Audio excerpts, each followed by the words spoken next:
Hello everyone, आप लोग का स्वागत है क्लासिक में।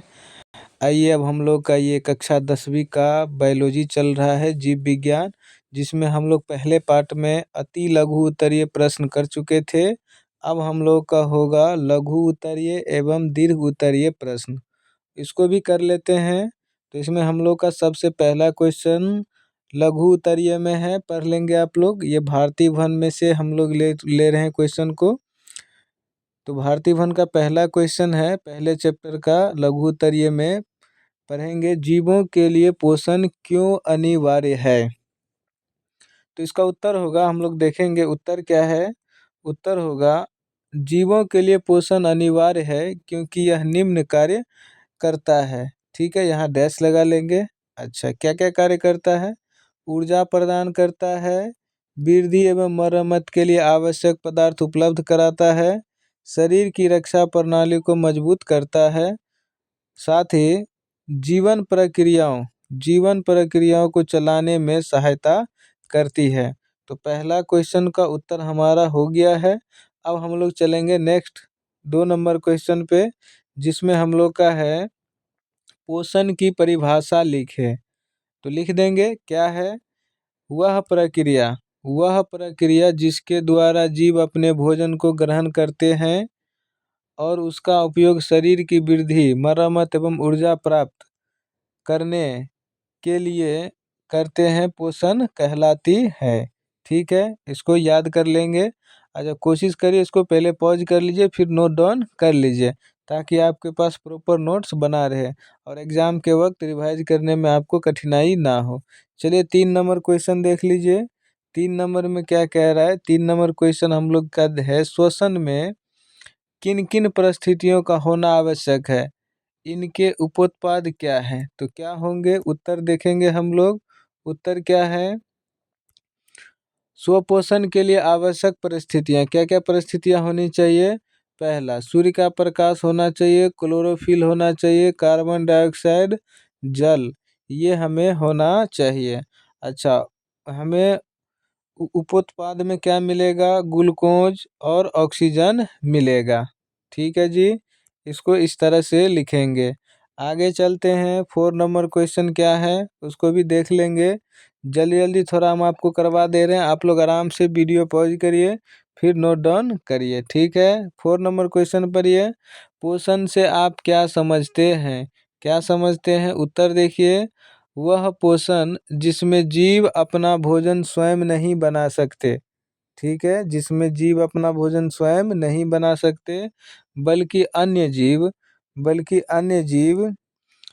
जीवों या जंतुओं से तैयार भोजन प्राप्त करते हैं, पर पोषण कहलाता है।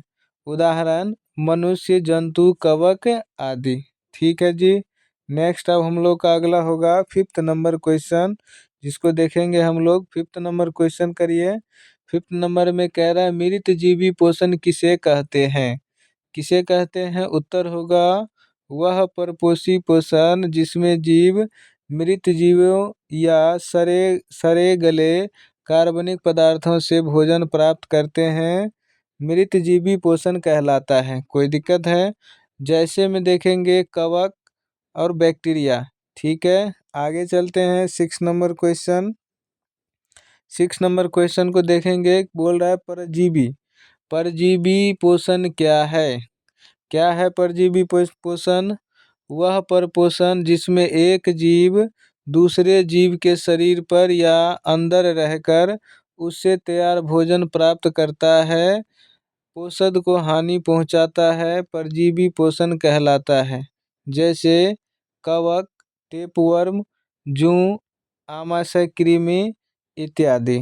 ठीक, आगे चलते हैं 7 नंबर क्वेश्चन। 7 नंबर क्वेश्चन जरा देखिए, कह रहा है प्राणी समपोषी जीव किसे कहते हैं? वीडियो पॉज करेंगे, क्वेश्चन पहले आप लोग पढ़ेंगे, उसके बाद आगे बढ़ेंगे। क्वेश्चन पढ़िए, पढ़ लिए। चलिए 7 नंबर का उत्तर देखेंगे, ऐसे परजीवी पौधे जो अपना कुछ भोजन स्वयं बनाते हैं तथा जल और खनिज लवण पोषक पौधे से प्राप्त करते हैं, प्राणी समपोषी कहलाते हैं। अच्छा, यहाँ पर देखेंगे क्या था? क्लोरोफिल होने के कारण। एक बार रिपीट कर लेते हैं। ऐसे परजीवी पौधे जो अपना कुछ भोजन स्वयं बनाते हैं क्लोरोफिल होने के कारण, तथा जल और खनिज लवण पोषक पौधे से प्राप्त करते हैं। प्राणी संपोषी जिसे अर्ध परजीवी कहते हैं। इसका उदाहरण है अमरबेल जिसे कस्कुटा कहते हैं, और उसके बाद विस्कम जिसे मिस्टलटो कहते हैं। ये ध्यान रखेंगे। अगला चलते हैं 8 नंबर क्वेश्चन। 8 नंबर में आप लोग जरा देखिए ध्यान से। क्वेश्चन बहुत ही अच्छा है और वीवीआई भी है। इसमें सारे इंपॉर्टेंट क्वेश्चन ही करवा रहे हैं। तो इसमें देखिए प्रकाश संश्लेषण से आप क्या समझते हैं? क्या समझते हैं प्रकाश संश्लेषण से? उत्तर होगा हरे पौधे द्वारा सूर्य के प्रकाश की उपस्थिति में क्लोरोफिल की सहायता से कार्बन डाइऑक्साइड और जल से ग्लूकोज बनाने तथा ऑक्सीजन गैस मुक्त करने की प्रक्रिया को प्रकाश संश्लेषण कहते हैं। यहाँ एक चीज़ और लिखना आप लोग का है, आप लोग को लिखना है। क्या लिखना है? इसका प्रकाश रासायनिक अभिक्रिया जो होता है six six C O two plus क्या होता है 6H2O होता है। यही होता है 12H2O। ठीक है जी, इसको ध्यान रखेंगे। क्या होता है 12H2O। यहाँ आप लोग लिख लेंगे। पिछला वीडियो में हम करा चुके हैं आपको, तो यहाँ लिख लेंगे। और उत्पाद में क्या मिलता है? C6H12O6। और प्लस में क्या मिलता है जरा बताइए? हमें मिलता है 6H2O। और क्या मिलता है? 6O2। यही मिलता है। ध्यान रखेंगे, इसको भी नोट कर लेंगे। आगे चलते हैं। अगला हम लोग का होगा 9 नंबर क्वेश्चन। पत्तियों को प्रकाश संश्लेषी अंग क्यों कहा जाता है? क्यों कहा जाता है प्रकाश संश्लेषी अंग? उत्तर होगा क्योंकि पत्तियों में क्लोरोफिल प्रचुर मात्रा में होता है जो सूर्य के प्रकाश को अवशोषित करता है, और प्रकाश संश्लेषण की मुख्य प्रक्रिया यही होती है। इसीलिए पत्तियां पौधों का प्रमुख प्रकाश संश्लेषी अंग होता है। याद रखेंगे। आगे चलते हैं। अगला हम लोग का होगा 10 नंबर क्वेश्चन। समय तो हम ज़्यादा नहीं ले रहे हैं आप लोग को। वीडियो जो है थोड़ा सा पॉज करेंगे, फिर नोट डाउन कर लेंगे। हम लोग का होगा 10 नंबर क्वेश्चन। 10 नंबर पढ़िए जरा ध्यान से। भोजन के पाचन से आप क्या समझते हैं? तो इसका उत्तर होगा भोजन के जटिल एवं अघुलनशील अणुओं को एंजाइमों की सहायता से सरल एवं घुलनशील अणुओं में तोड़ने की प्रक्रिया को पाचन कहते हैं। इससे भोजन अवशोषित होकर शरीर में उपयोग हो पाता है। याद रखेंगे। आगे चलते हैं। आगे हम लोग का 11 नंबर क्वेश्चन होगा। क्या है 11 नंबर में? मनुष्य के मुख गुहा में कितनी जोड़ी लार ग्रंथियां पाई जाती है? पिछले वीडियो का होमवर्क है, उसको कंप्लीट करेंगे। आगे देखेंगे उत्तर में मनुष्य के मुख गुहा में 3 जोड़ी मतलब कुल 6 लार ग्रंथियां पाई जाती हैं। उनके नाम निम्नलिखित हैं। ठीक है, क्या है? पहला होगा पैरोटिड ग्लैंड्स। क्या होगा? Parotid glands. उसके बाद सब मैंडिबुलर और सब लिंगुअल। हिंदी में देखेंगे कर्णमूल ग्रंथि, अवचेलिका ग्रंथि, अधोजिह्वा ग्रंथि। ठीक है, बच्चे अगर हिंदी में नहीं याद कर पाते हैं इंग्लिश में ही याद कर लेंगे, कोई दिक्कत नहीं है। अब हम लोग का नेक्स्ट क्वेश्चन होगा 12 नंबर। 12 नंबर में पढ़ेंगे क्वेश्चन। मनुष्य में आमाशय कितने भागों में बटा होता है? उनके नाम लिखें। क्वेश्चन पढ़ लिया आप लोग। अब चलते हैं इनके उत्तर की ओर। उत्तर क्या है? मनुष्य में आमाशय 4 भागों में बटा होता है। आमाशय कहाँ होता है? हमारे पेट में है जी। आगे चलते हैं। कितने हैं? 4 भाग। पहला कौन सा भाग? कार्डियक। कार्डियक हृदय भाग होता है। उसके बाद निधि भाग होता है। उसके बाद शरीर भाग होता है। फिर जठर निर्माण भाग या पाइलोरस भाग होता है। ठीक है जी, ये ध्यान रखेंगे। आगे चलते हैं अब हम लोग। जिसको देखिए ऐसे आप लोग पढ़े होंगे, ऐसे टीचर आपको ऐसे पढ़ाया होगा कार्डियक, फंडिक, पाइलोरिक, याद आया कुछ? कार्डियक, फंडिक, पाइलोरिक, उसी को हम हिंदी में लिख दिए हैं। कोई दिक्कत? कोई दिक्कत नहीं होना चाहिए। हिंदी और इंग्लिश, आप हिंदी में आपको टीचर पढ़ाया होगा, कार्डियक, फंडिक और पाइलोरिक। इसको थोड़ा देख लीजिए, ये है पाइलोरिक। कोई दिक्कत? ये पाइलोरिक, ठीक है ना। चलिए, हिंदी और इंग्लिश दोनों हम आपको दिखा चुके हैं। चलते हैं अब 13 नंबर क्वेश्चन। 13 नंबर पढ़ लेंगे क्वेश्चन। मनुष्य के छोटी आंत की लंबाई कितनी होती है? छोटी आंत के 3 भागों के नाम लिखें। आइए करते हैं इसको। मनुष्य में छोटी आंत की लंबाई लगभग 6 से 7 मीटर, औसतन औसतन देखेंगे एवरेज में तो 6.5 मीटर होती है। आपके बुक में 6 मीटर दिया है तो इसको लगभग 6 और 7 मीटर रखेंगे। छोटी आंत के 3 भाग होते हैं। कौन से भाग? 3 भाग। कौन कौन से? Ileum, jejunum, duodenum. याद कैसे करेंगे? इलियम, जेजुनम और डेडुनम, जिसे कहते हैं शेषांत्र, मध्यांत्र और ग्रहणी। ठीक है, पिछले वीडियो में आपको बताए थे ग्रहणी किसका भाग है? छोटी आंत का। अच्छा, इसकी जो है आप देखेंगे लंबाई, जो ग्रहणी होता है लगभग 25 से 30 सेंटीमीटर। ठीक है। अच्छा, छोटी आंत की चौड़ाई पूछे, क्या पूछे? चौड़ाई। तो चौड़ाई क्या याद रखेंगे? 2.5 सेंटीमीटर। कितना? लगभग 2.5 सेंटीमीटर। कोई दिक्कत? कोई दिक्कत नहीं। मध्यांतर भाग, जी जोजिनम वाला सिस्टम होता है, जेजुनम, ये लगभग 2.5 मीटर का होता है। और फिर इसको देखेंगे शेषांत्र, जिसको इलियम बोलते हैं, 3.5 मीटर। कोई दिक्कत है? कोई दिक्कत नहीं।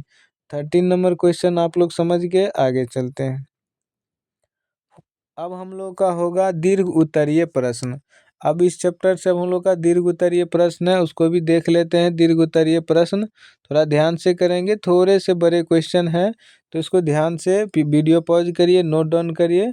ठीक है, नोट डाउन करने से क्या होगा? आपका राइटिंग इम्प्रूव होगा, एग्जाम में अच्छा राइटिंग निकलेगा, आपको मार्क भी अच्छा मिलेगा। ठीक है ना, तो राइटिंग करिए, राइटिंग लिखिए देख करके, यहीं से राइटिंग आपका बन जाएगा, साथ में रिवाइज भी होते चलेगा, याद भी होगा आपको, है कि नहीं। हम लोग एक साथ बहुत सारे काम कर लेंगे। चलिए, तो पढ़ेंगे अब दीर्घ उत्तरीय प्रश्न में पहला प्रश्न, पोषण किसे कहते हैं? तो आइए, जीवों में होने वाली विभिन्न पोषण विधियों का उल्लेख करें। तो आइए कर लेते हैं, क्या है उल्लेख भी कर लेते हैं, है जी। चलिए, क्या है? भोजन ग्रहण करने तथा उसका उपयोग कर ऊर्जा प्राप्त करने, वृद्धि करने और शरीर की मरम्मत करने की संपूर्ण प्रक्रिया को पोषण कहते हैं। ठीक है जी।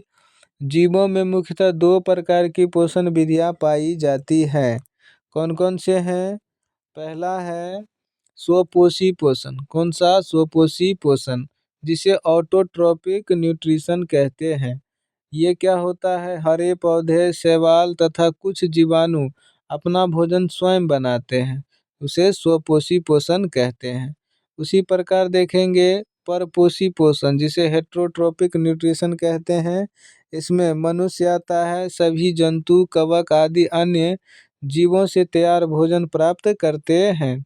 परपोषी पोषण के मुख्य प्रकार कौन कौन से मुख्य प्रकार है परपोषी के? तो इसमें देखेंगे मृत पोषण, मृत जीवी पोषण। कौन सा? मृत जीवी पोषण, जैसे कवक, ब्रेड मोल्ड। कवक और ब्रेड मोल्ड ये कैसा है? मृत जीवी पोषण करते हैं। ठीक। परजीवी पोषण कौन करते हैं? कसकुटा, आप अमरबेल देखे होंगे, जूं, टेपवर्म, ये सब कैसा है? परजीवी। ये दूसरे पौधे पर हो जाता है, जूं, ये खास करके हम मानवों पे होता है, जीव जंतुओं पर होता है जूं, टेपवर्म। इसी प्रकार देखेंगे प्राणी संपोषी पोषण, ये कौन से जीव होते हैं प्राणी संपोषी? अमरबेल। ठीक, अमरबेल आप लोग देखे होंगे। आगे देखते हैं सहभोजी पोषण। सहभोजी पोषण कौन से जीव करते हैं? जैसे लाइकेन, राइजोबियम और दलहन। ठीक है जी। आगे चलते हैं, अगला कौन सा है? कीट भक्षी पोषण। कीट भक्षी पोषण जैसे घरा पौधा, ड्रोसेरा, वीनस, आप पढ़े होंगे, फीचर प्लांट सब वगैरह, ये सब जो कीट भक्षी पौधा होते हैं, कुछ इस प्रकार से चित्र थोड़ा हम बना देते हैं। आप कप वगैरह सब देखे होंगे हैं, ये कुछ ऐसे होता है। ठीक, इसमें कीड़ा वगैरह जाता है और ये ऑटोमेटिक ये बंद हो जाता है। फिर वो कीड़े को, है ना, उनके अंदर का जितना भी जूस होता है उसको वो ले लेता है, फिर न्यूट्रिशन करता है कि नहीं। तो ये क्वेश्चन हम लोग का 1 नंबर कंप्लीट हो गया है। कोई दिक्कत नहीं, आप लोग वीडियो पॉज करेंगे, नोट कर लेंगे। चलिए अगला चलते 2 नंबर क्वेश्चन पढ़िए, क्या कह रहा है 2 नंबर में, थोड़ा देखेंगे। 2 नंबर क्वेश्चन आप लोग पढ़िए। ये हम लोग का दीर्घ उत्तरीय का है, तो क्या कहे दीर्घ उत्तरीय में, प्रकाश संश्लेषण की प्रक्रिया को संक्षेप में समझाइए। तो आइए समझते हैं संक्षेप में। हरे पौधे में सूर्य के प्रकाश की उपस्थिति में क्लोरोफिल की सहायता से कार्बन डाइऑक्साइड और जल लेकर ग्लूकोज बनाने तथा ऑक्सीजन गैस बाहर निकलने की प्रक्रिया को प्रकाश संश्लेषण कहते हैं। इसका समीकरण देखेंगे 6CO2 12H2O और फिर ग्लूकोज, फिर ऑक्सीजन और फिर जल, ये उत्पाद के रूप में मिलता है। हिंदी में देखेंगे, अगर हिंदी में भी इसको लिखना है तो लिख सकते हैं। अच्छा, ये जो प्रक्रिया है प्रकाश संश्लेषण की, किसकी उपस्थिति में होता है, क्लोरोफिल और सूर्य प्रकाश की उपस्थिति में होता है। कोई दिक्कत, यह प्रक्रिया मुख्यतः पत्तियों के हरित लवक में होती है। यहाँ तक आप समझ गए। चलिए नोट डाउन भी कर लिए, आगे चलते हैं 3 नंबर। अब हम लोग का दीर्घ उत्तरीय में तीसरा नंबर प्रश्न देखेंगे। तीसरा नंबर प्रश्न क्या है, कह रहा है एक प्रयोग द्वारा दर्शाइए कि प्रकाश संश्लेषण के लिए क्लोरोफिल आवश्यक है। तो चलिए करते हैं, प्रयोग भी करेंगे। थोड़ा देखिए पढ़ के इसको क्या कह रहा है उत्तर में। उत्तर में है प्रयोग क्लोरोफिल की अनिवार्यता सिद्ध करना। प्रयोग यही है हमारा, क्लोरोफिल की अनिवार्यता सिद्ध करना। चलिए तो देखिए क्या है, एक पत्ती विरंगी पौधे जैसे क्रोटॉन या कोलियस ले लें, जिसमें पत्ती का कुछ भाग हरा और कुछ भाग सफ़ेद पीला हो। ठीक है, आगे इसे 3-4 दिन तक सूर्य प्रकाश में रखें ताकि प्रकाश संश्लेषण हो सके। आगे स्टेप में क्या करेंगे, अगला स्टेप में फिर पत्ती को तोड़कर पहले गर्म जल में उबालें, फिर शराब में उबालकर क्लोरोफिल निकाल दें। अब पत्ती पर आयोडीन की कुछ बूंदें डालें। परिणाम क्या आएगा, पत्ती का हरा भाग जहाँ क्लोरोफिल था नीला काला हो जाएगा, और जबकि सफ़ेद पीला भाग का रंग नहीं बदलेगा।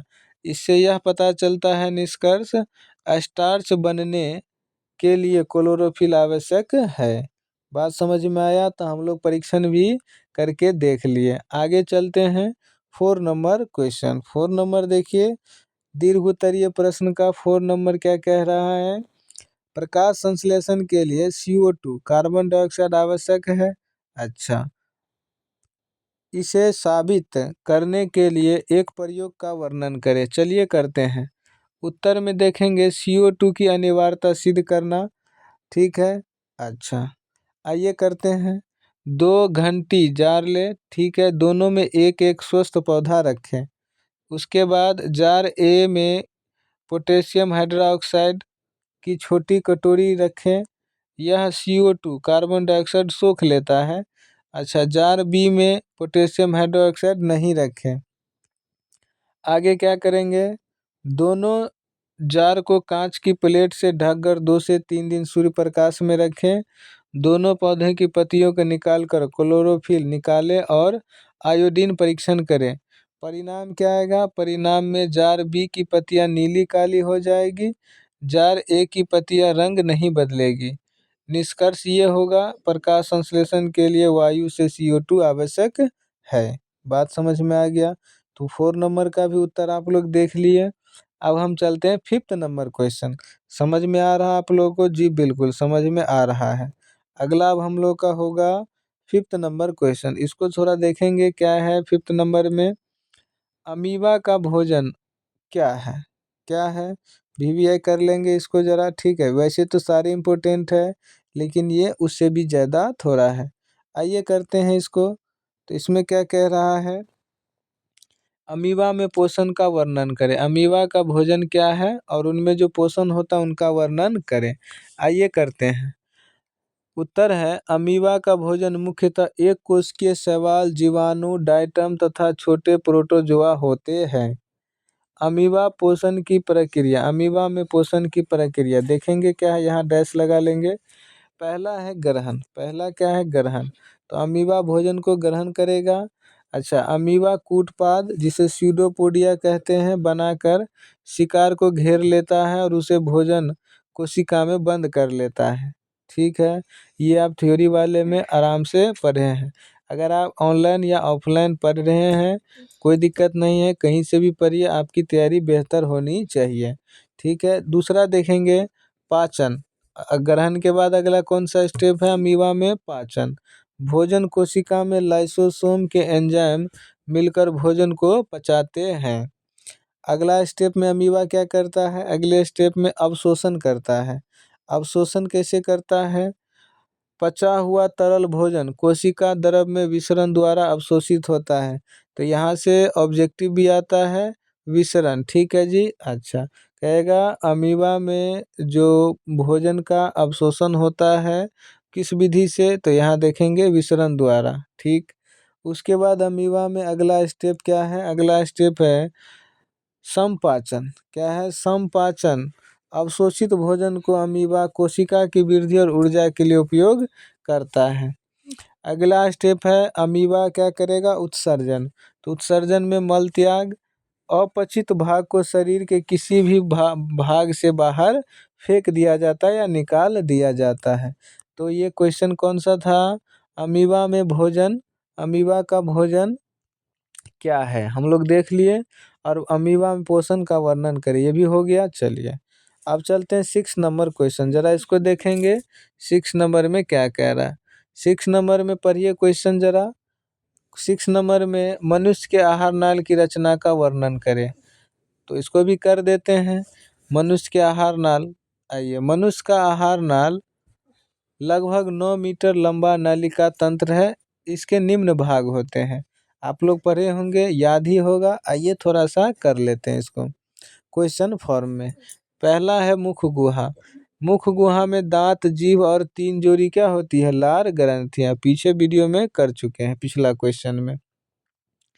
दूसरा पॉइंट है ग्रसनरी। ग्रसनरी में क्या होता है? ग्रसनी में, जिसे फेरिंग्स कहते हैं, भोजन और श्वास नली का साझा भाग है ग्रसनी। ठीक है, अगला क्या है? 3 नंबर देखेंगे भोजन नली।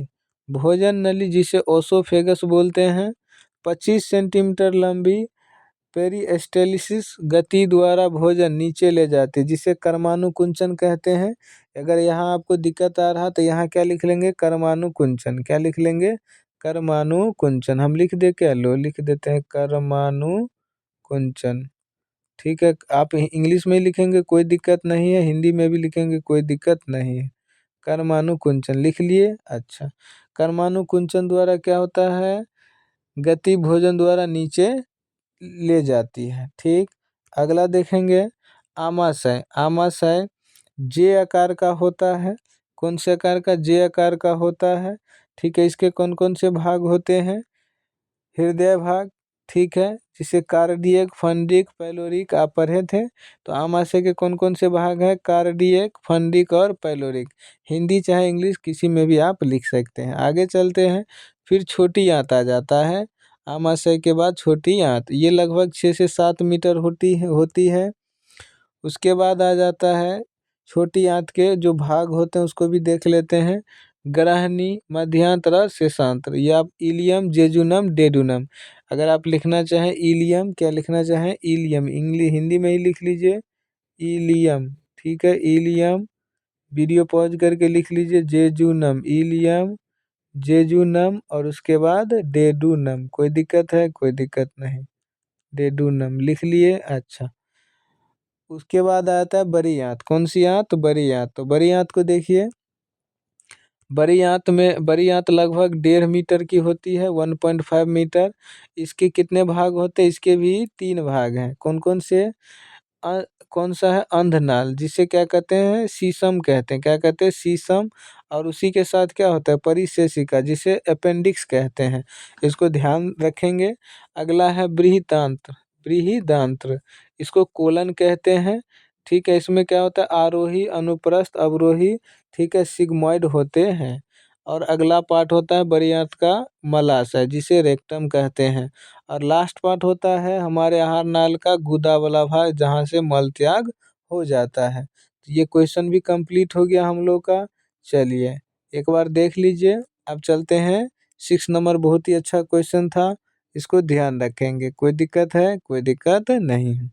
7 नंबर क्वेश्चन देखिए, 7 नंबर क्वेश्चन में क्या कह रहा है, मनुष्य के आहार नाल में पाचन की क्रिया का वर्णन करें। आइए करते हैं इसको भी। तो पाचन की क्रिया का वर्णन करते आहार नाल में, तो मुख में लार एवं उपस्थित टाइलिन जी सेलेवरी एमाइलेज होते हैं, स्टार्च को माल्टोज में बदलता है। आमाशय में, तो ये मुख मुख का हो गया हम लोग का।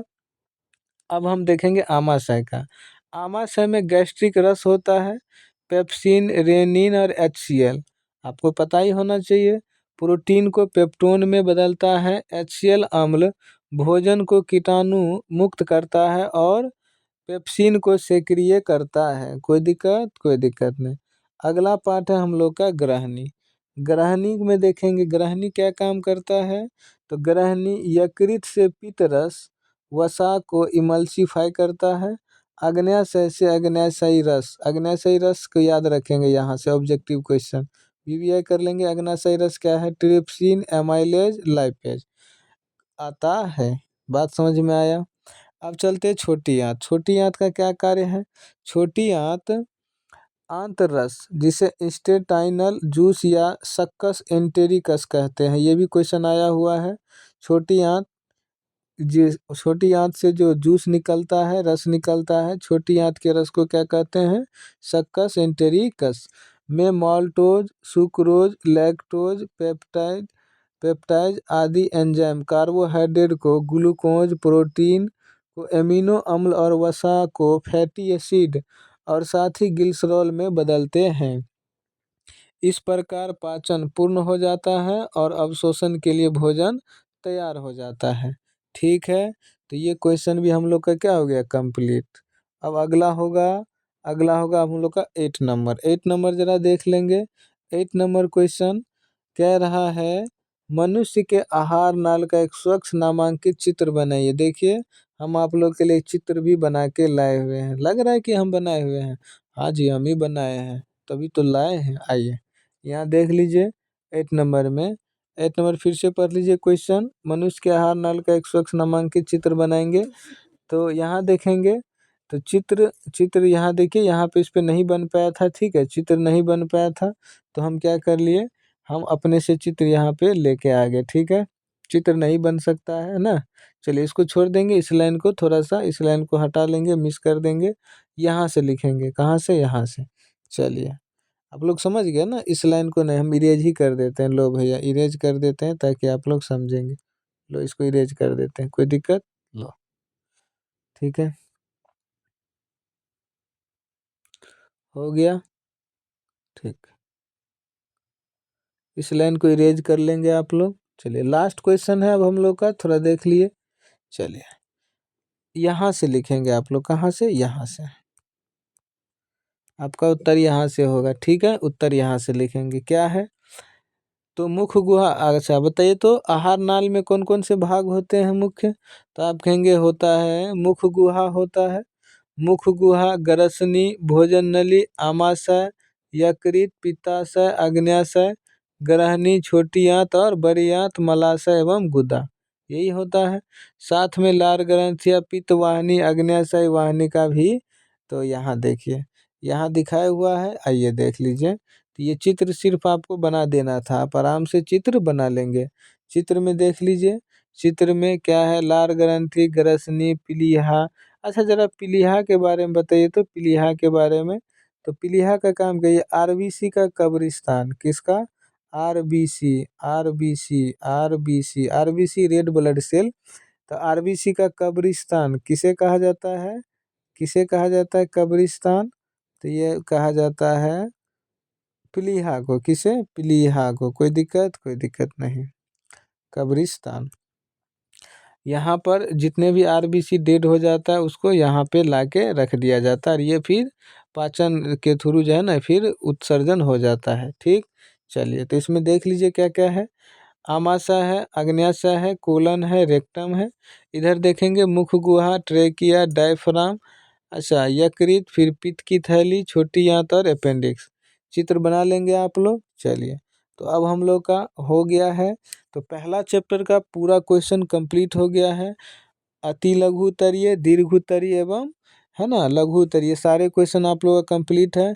चलिए, अगर आप लोग को वीडियो पसंद आता है, अच्छा लगता है, तो आप लोग क्या करिए, थोड़ा वीडियो को शेयर भी कर दीजिए। यहाँ तक आप लोग बने रहे इसके लिए धन्यवाद। ठीक है, मिलते हैं अगले वीडियो में।